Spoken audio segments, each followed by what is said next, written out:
உனக்கு ஏன் விஜய் சார்னா இவ்வளோ பிடிக்குது? அது ஒரு பெரிய கதை.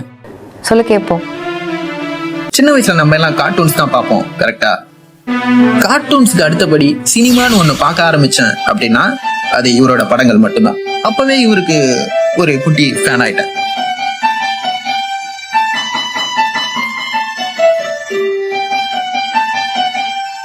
சரி, நம்மளுக்கு மட்டும்தான் இவரை பிடிக்குதா இல்ல எல்லாருக்கும் பிடிக்குதா அப்படின்னு சொல்லிட்டு மறுநாள் ஸ்கூலுக்கு போயிட்டு உங்களுக்கு எந்த தமிழ் ஆக்டர்ஸ் பிடிக்கும்னு சொல்லிட்டு என் ஃப்ரெண்ட்ஸ் கிட்ட எல்லார்கிட்டையும் கேட்டேன். அவங்க எல்லார் வாயில இருந்து ஒரே ஒரு பேர் தான் வந்தது. நம்ம யாருன்றது முக்கியம் இல்ல, நம்மளால என்ன முடியும்ன்றது தான் முக்கியம்.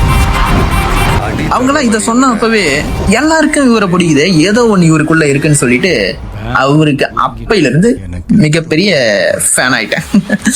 அப்புறம் அடுத்த ஸ்டேஜ், அவரோட படங்கள் எல்லாத்தையும் பாக்குறது, அவரு மாதிரியே காஸ்டியூம் போட்டு அவரு மாதிரியே டான்ஸ் ஆடி காமிச்சு அவரு மாதிரியே பஞ்சு டைலாக் எல்லாம் பேசி கிளாப்ஸ் வாங்குறதுலாம் அது ஒரு ஜாலியாவே இருந்தது. அப்புறம் நான் சின்ன வயசுல நியூஸ் பேப்பர் பார்ப்பேன். என்னடா இவன் இந்த வயசுல நியூஸ் பேப்பர் பாக்குறான்னு நினைப்பாங்க. ஆனா நான் பாக்குறது ஒரே ஒரு விஷயம் தான். இந்த சினிமான்னு ஒரு காலம் இருக்கும். இந்த வாரம் ரிலீஸ் ஆன எல்லா படத்தோட குட்டி குட்டி போஸ்டர்ஸ்லாம் இருக்கும். அதுல எத்தனை ஆக்டர்ஸோட படம்லாம் இருந்தாலும் நம்ம கண்ணெல்லாம் ஒருத்தர் தான் தேடும். அவரோட அந்த நியூஸ் பேப்பர்ல வர குட்டி குட்டி போஸ்டர்ஸை கட் பண்ணி தனியா என்னோட ரஃப் நோட்ல ஒட்டி வச்சு அதை எடுத்துட்டு போய் ஸ்கூல் ஃப்ரெண்ட்ஸ் கிட்ட காட்டி கெத்து காட்டுறதுனா இன்னும் அது நினைச்சு பார்த்தா இன்னும் ஒரு நாஸ்டாலஜிக் ஃபீல் தான் கொடுக்குது. அப்புறம் அடுத்த ஸ்டேஜ், ஃப்ரெண்ட்ஸோட FDFS எல்லாம் பார்க்க ஆரம்பிச்சேன்.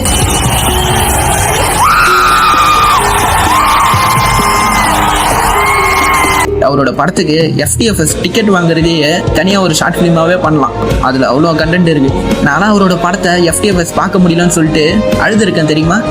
சின்ன வயசுல எப்படி இவரை ஃபாலோ பண்ணமோ அதே மாதிரி தான் இப்பவும் இவரை ஃபாலோ பண்றோம். அது என்னன்னு தெரியல, இவர் மேல இருக்க லவ் மட்டும் குறையவே மாட்டேங்குது. மற்ற ஆக்டர்ஸோட ஃபேன்ஸ்லாம் வந்து என்கிட்ட வந்து கேட்பாங்க, விஜயை விடவே நடிக்க தெரிஞ்ச நிறைய பேர் இருக்காங்களா, நீ ஏன்டா இவருக்கு ஃபேனா இருக்க அப்படின்னு சொல்லிட்டு கேட்பாங்க. அவங்க எல்லாருக்கிட்டையும் நாங்க சொல்றது ஒன்னே ஒண்ணுதான், அவர் ஒரு ஆக்டராவோ இல்ல சினிமாக்காரனாவோ அப்படி யாருமே நாங்க பார்க்கல.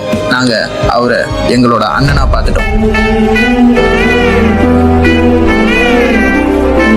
ஆனா இந்த சந்தோஷம்லாம் February 2, 2024 வரைக்கும் தானே எங்க யாருக்குமே அப்ப தெரியாது. அப்பதான் அவரோட ரிட்டைர்மெண்ட் அனௌன்ஸ் பண்ணாரு. என்னதான் அவரு இன்னைக்கு ஒரு பொலிட்டிக்கல் பார்ட்டி ஸ்டார்ட் பண்ணி சக்சஸ்ஃபுல்லா CM ஆயிருந்தாலும் நாங்க எல்லாரும் அந்த ஆக்டர் விஜயை ரொம்பவே மிஸ் பண்றோம். We miss you னா.